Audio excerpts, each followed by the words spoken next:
Je suis M. Bakiono Bagnomboué, je suis coordonnateur national du réseau africain Jeunesse Santé et Développement du Burkina Faso. Je suis venu pour participer à cette conférence et j'anime le stand du Burkina Faso en compagnie de l'association African Solidarité.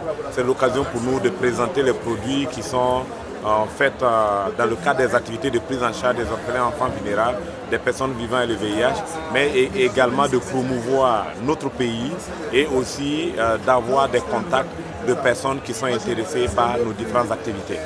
Et vous travaillez avec les enfants, vous travaillez aussi à l'éducation entre les pères. Est-ce que vous pouvez nous en parler un peu? Oui, il faut dire qu'au niveau du Burkina Faso, le RAGL, qui est une structure de coordination des associations des jeunes qui travaillent en direction des jeunes de 10 à 30 ans, travaille essentiellement avec la paire éducation. Ça veut dire quoi? Nous utilisons les jeunes qui s'adressent aux jeunes à travers des clubs que nous avons organisés. Vous avez les 5-9 ans, les 10-14 ans, les 15-19 ans, les 20-24 ans et les 25-30 ans. Donc dans chaque club, nous avons 2 pères éducateurs qui sont identifiés, qui sont formés en compétences de vie courante. C'est eux qui animent les causeries, les projections de films et qui mobilisent leurs camarades pour apporter du soutien aux jeunes qui sont en difficulté, mais également pour lutter contre la discrimination des jeunes dont les parents sont victimes du VIH-Sida.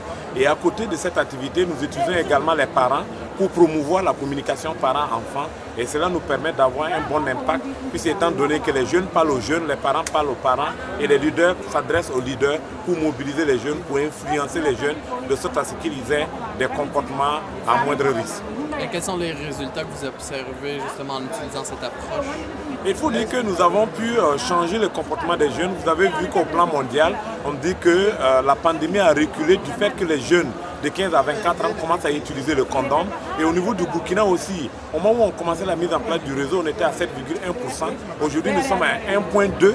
Donc ça veut dire que les jeunes qui sont les plus, où on recrute les nouvelles infections là, commencent à adopter des comportements. C'est la raison pourquoi nous arrivons à stabiliser la pandémie du VIH-Sida au sein de la population générale. Et nous avons aussi mis en place un réseau de près de 3800 pères éducateurs sur l'ensemble du pays qui travaillent à diffuser l'information et nous avons aussi un réseau de parents qui travaillent à faire le plaidoyer pour faciliter la participation des jeunes au club. Puisque vous savez qu'en Afrique, au moment où on commençait, la sexualité était tabou. Mais aujourd'hui, beaucoup de parents encouragent leurs enfants à aller dans les clubs pour apprendre les compétences de vie courante pour pouvoir mieux gérer leur sexualité. Merci beaucoup.